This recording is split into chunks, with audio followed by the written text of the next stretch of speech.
সর্বশেষ যে কথাটা সেটা মালয়েশিয়ার কলিং ভিসা খুলবে। হ্যালো এভরিওয়ান, আসসালামু আলাইকুম। আশা করি আপনারা সবাই অনেক ভালো আছেন। তো মালয়েশিয়ার কলিং ভিসা নিয়ে আপনাদের অনেকেরই কিন্তু মনে কিন্তু অনেকই প্রশ্ন আছে। সবাই কিন্তু আমাকে সেই প্রশ্নগুলো করেন বা আমি সেই প্রশ্নগুলোর উত্তর কিন্তু আসলে কমেন্ট বক্সে কিন্তু আপনাদেরকে আসলে দিতে পারি না। আর এইমাত্র আমি কাজ শেষ করলাম। আর কাজ শেষ করেই এখন রুমের দিকে যাচ্ছি। এখন বাজতেছে প্রায় ৭ঃ০০। তো সেটা হচ্ছে আপনারা অনেকে আমাকে কমেন্ট করতেছেন যে, "ভাইয়া মালয়েশিয়ার কলিং ভিসা খুলে নাই, খুলবে না।" বা অনেকেই আমাকে বলতেছেন এরকম ধরনের কথা এবং অনেকে বিভিন্ন রকমের কথা কিন্তু আমাকে বলেছেন। তো সেইটার নিয়ে আসলে আমি আপনাদেরকে একটা ছোট্ট একটা কথা বলতে চাই, সেটা হচ্ছে শুনুন। বিষয় হচ্ছে মালয়েশিয়ার কলিং ভিসা যদি না খুলতো মালয়েশিয়ান সরকার, তাহলে মালয়েশিয়ান প্রবাসীদের জন্য মাল্টিপল এন্ট্রি ভিসাও কিন্তু চালু করত না। বা ছাপা সড়ক প্রদেশের জন্যও কিন্তু কর্মী নিয়োগের জন্য কিন্তু কাজ করত না।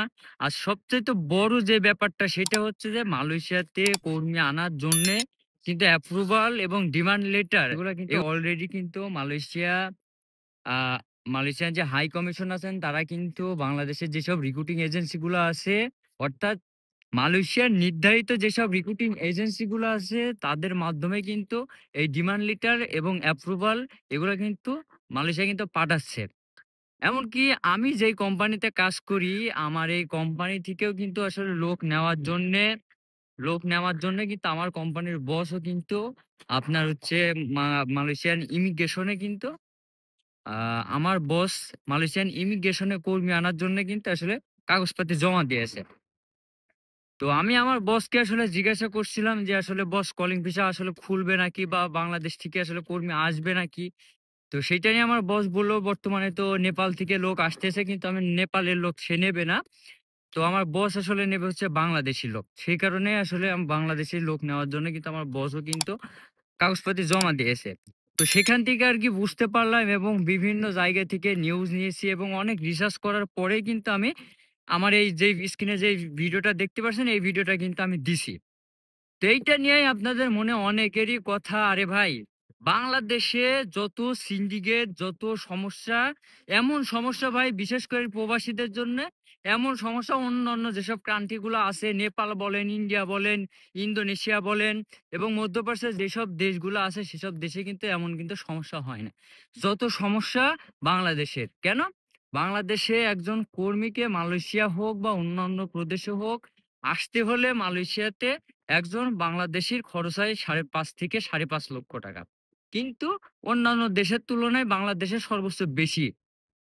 যদিও বা সরকারি নির্দেশনা অনুযায়ী যদিও বা সরকারি নির্ধারিত টাকা অ্যামাউন্ট থাকে, তারপরেও কিন্তু আসলে আমাদের বেশি টাকা দিয়ে কিন্তু মালয়েশিয়াতে আসা লাগে।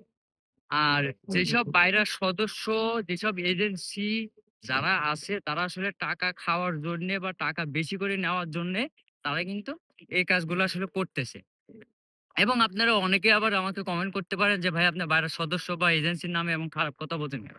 আসলে ভাই আপনি মালয়েশিয়াতে বলে না, মধ্যপ্রাচ্যের দেশের যত প্রবাসীরাই আছে আপনি তাদের থেকে জিজ্ঞাসা করবেন, তারা নিজেরাই উত্তর দেবে। আসলে দালাল কি জিনিস রে ভাই? আপনাকে দেশ থেকে বলে নিয়ে আসবে এক কথা বলে, আপনাকে আইসা পাবেন আরেক কথা।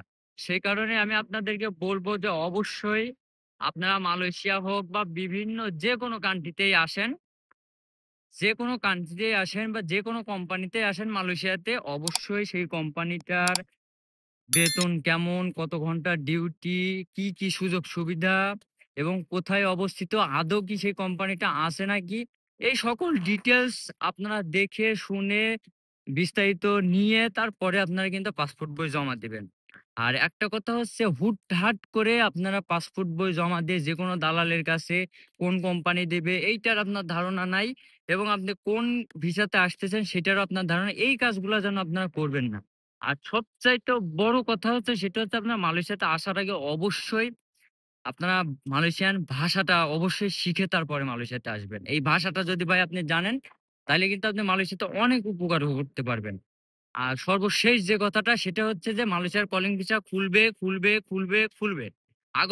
পহেলা আগস্টের ১ তারিখ থেকে মেডিকেলও শুরু হবে। কর্মীও মালয়েশিয়াতে আসবে।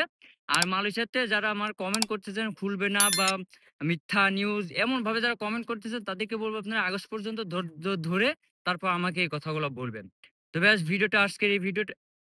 আজকের ভিডিওটা এ পর্যন্তই ছিল। যদি ভিডিওটা ভালো লেগে থাকে তো অবশ্যই চ্যানেলটি সাবস্ক্রাইব করবেন এবং পাশে থাকা বেল আইকনটি প্রেস করে দিবেন। যাতে পরবর্তী এমনই মালয়েশিয়ার নিত্য নতুন আপডেট ভিডিও সবার আগে পৌঁছে যায় আপনার কাছে। সে পর্যন্ত ভালো থাকবেন, সুস্থ থাকবেন। আসসালামু আলাইকুম।